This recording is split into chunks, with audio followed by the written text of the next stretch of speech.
think I'm gonna lose some subscribers from this. Hello and welcome to my channel. And yes, in this video today I will be talking about why the First Law trilogy is overrated.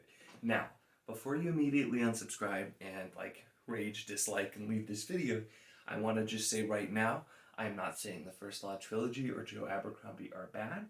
Completely the opposite of how I feel. I think Joe Abercrombie is a fantastic author, and I did enjoy the First Law trilogy as well as some of the standalone books as well. And so I'm not at all saying that it's bad, but just going through and basically I'm going to be talking about some different things that I think, flaws that get overlooked, and things that are still really good that I'm going to talk about, but why I just feel like we hear a bit too much, and a lot of people I hear actually say they think the First Law trilogy belongs in the conversation for best fantasy of all time, and that's just really where I disagree. So like I said, I'm going to explain here. Hopefully you'll listen even if you disagree with me until the end. Like I said, I'm not trashing this series at all. Just really want to have a conversation because I feel like a lot of people are afraid to talk about the negatives with Abercrombie's work because it's so popular. And granted, there is good reason why it is so popular. So, the First Law trilogy, and I will note, the 3 standalone books that come between the First Law trilogy and the next trilogy. I have not read Red Country. I'll say that right now. From what I've heard, that's actually usually people's least favorite. So I don't know that I'll like it or not. But I haven't read Red Country, and I have not started the Age of Madness trilogy. I have heard good things there too. And so maybe a lot of the things that I'm going to talk about and address here are resolved there. I don't know. But like I said, specifically the First Law trilogy, and out of the first 2 standalones that I've read, I think there are quite a few issues that tend to get overlooked and make it, in my opinion, an overrated series. So you probably will notice too, and it annoys me as well, but I've got a total of 4 different publishers, basically. We have the new ones a lot of people have here.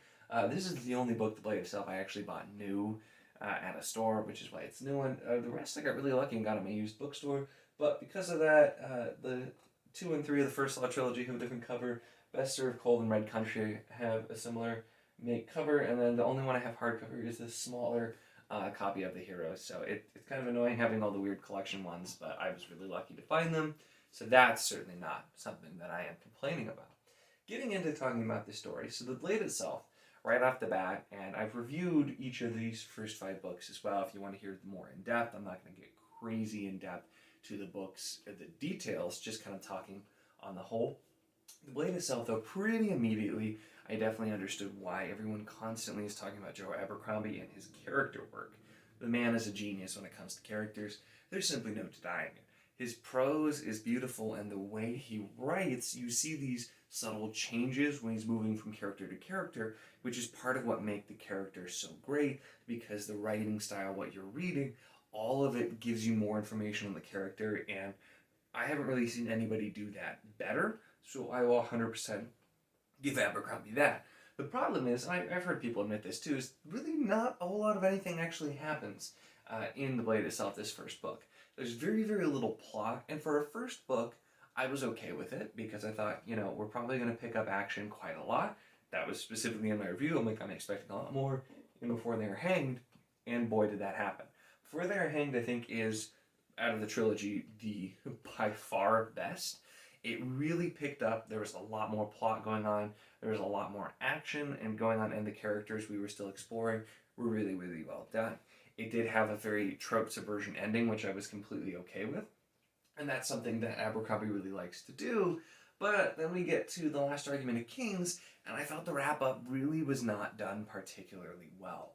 The book just kind of ends, and granted, I commented in the review, there's one specific character who I thought got kind of the perfect ending. For them, it might not have been the most satisfying ending overall, but I think it worked. But a lot of it was just kind of like, oh, this is just the way it is now. One character we are supposed to forget about because they got no resolution. And I thought we were going to look at them in one of the standalones, and that's not the case. So I feel like that character just ended up being kind of pointless, but served the purpose, and so it just, the third book basically was very underwhelming for me. I didn't feel like a lot of plot lines really got tied up. There was one specific, apparently really large plotline that had not been brought up that much since book one. I'd completely forgotten was even a thing until it happened, and I was super confused for a moment just because it was such a forgettable plotline, and so it was okay. It didn't ruin the trilogy. There's still a lot of really good things, but for a first book where barely anything happens, a third book that just was very underwhelming, did not tie things up all that well for a lot of the characters. I didn't find that to be on par with going to the greatest ever. Now the other thing too is people constantly talk about how good the first Law is, and then they say that the standalones are actually better. So that right there tells you maybe people are remembering more. But I started the standalones and started with Best Served Cold. Makes it very obvious this is going to be a revenge book, so I thought that's why we were going to see a character from the First Law trilogy go in. And for Abercrombie, whose really big thing is trope subversion, Best Served Cold literally seems to hit every single trope that you can imagine. I've heard people say the opposite, that it does a lot of trope subversion. I do not understand that, because from the very beginning, even to the title, because that was something, the Blade itself, before they are hanged, Last Argument of Kings, really enjoyed the titles. Best Served Cold. It's a really cliche revenge title for a really cliche revenge book. There are things that happen in slightly different ways, but it's just he hits kind of every trope. In my review, I definitely joked because there are just so many things that if it was a comedy, I might think were actual references, but because I'm supposed to take the book seriously, I don't think they are. But with everything that happens, very, very predictable. All of the little things you'd expect in a cheesy action or revenge flick happen. And there were several twists that were just so obvious. I remember reading this, and from the very first page, something became very evident to me that was going to happen. It was apparently supposed to be a big thing later. There were hints throughout, and I'm just like, yeah, no, I got that immediately. And then they finally reveal it like it's a big deal at the end, and I'm just like, no, that's been incredibly evident the entire time. And it just really, really didn't work for me. And so Best Served Cold, even though it's not a terrible book on its own, it just did not at all to me seem to live up to really what it was supposed to. And with the Heroes, which actually I think is probably the best Abercrombie book that I have read. And I know that's an unpopular opinion, but with the Heroes, I saw something really different. Abercrombie said, we're going to look at this very small event. It's a battle. It takes place over a few days. We're going to look at both sides, and we're just going to really dig in. And I think he really, really excelled doing it this way. There were several parts that felt like short stories, and one specific chapter that felt like a short story on its own, and it was just beautifully written, and it was really, really well done. I thought that was really great because he was able to kind of focus, and from what I've read so far, plot on overall stories in both a standalone book and especially the trilogy is not something that is a strong suit for Abercrombie. Now, he's still a newer author. The First Law trilogy was huge, but besides this and then the standalones, there's only one other series which I think actually came after First Law, if I'm not mistaken. I could be wrong there, but he's still an author who's writing, and he got big really fast, and for a lot of good reasons, but there is just still really a lot of room for improvement, in my opinion. And I commented Heroes being some of the best, but it also, especially at the end, hit on one of the other things that just gets a little tiresome for me with reading these books, and that's the idea that there's no such thing as a good man, and just the overall very cynical approach. Now, I'm a very cynical person myself, I will openly admit that, but you had it especially. It was a big theme in the trilogy where it's just things usually didn't work out for people, even if you were trying to do the good thing. You had characters who seemed like they were generally good people just get torn down. And it's kind of the thing where you just can't be a good person in this world, it'll tear you down. I get it, but especially in Best Served Cold, that was actually a main plot point. One of the characters wanted to be a better man and was just shown how impossible that is, and then ends up being worse than he was to begin with. And even there, I'm like, you know what, I can see that's what he's going for. I was okay with it. The end of Heroes, though, just had the most, cheesy, over-the-top, on-the-nose comments about heroes. And for the fact that the entire book was kind of exploring that, I think it was an interesting premise. It just felt almost condescending to the reader that he's like, in case you didn't know, I don't believe in heroes. oaths. There's no such thing as heroes. And it was just so much. And it actually was one of the few things that almost soiled it. And I just kind of like, whatever, because I really enjoyed the book overall. But it's one of those things, too, where I think a lighter approach there also would vastly improve some of Abercrombie's work here. And so these are all just, like I said, I think very fair criticisms. I think a lot of them that most people honestly wouldn't disagree with, especially with kind of some of the plot points, but those are some really big things I have. So like I said, Abercrombie is an amazing writer, and I very much look forward to reading his next trilogy.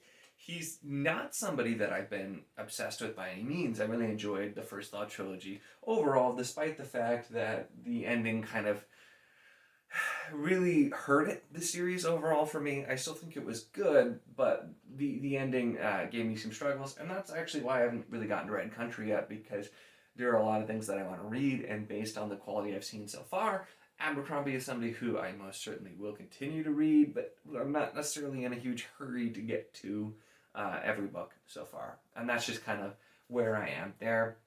So that is basically my take, my criticisms of Abercrombie's writing, the First Law trilogy, the standalones specifically.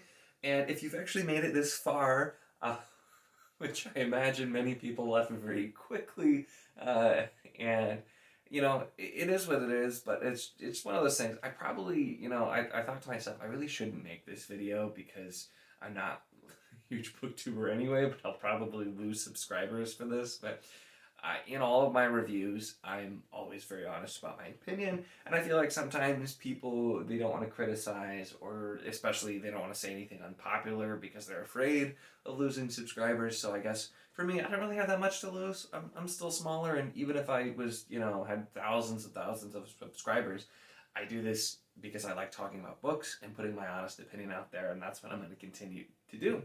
So let me know in the comments if you agree or disagree with my points. Maybe you're a closet person who also thinks that First Law trilogy is looked at a bit overrated, despite all the good things about it as well. Let me know there, or if you completely disagree with me, absolutely let me know in the comments. I would love to have a conversation about it and see what your points are, where you think I'm wrong or disagree. Honestly, this is something that, if nothing else, I hope develop some good conversation for people who agree or disagree, because that's always really a fun thing for me, is getting that engagement in the comments. So that is this video on Abercrombie's First Law trilogy and standalone novels. If you still enjoy my content even after this controversial video, then definitely go ahead and subscribe. And if you did like this video, even if you disagree with it, if you like the content, then definitely feel free to give it a like down below as well.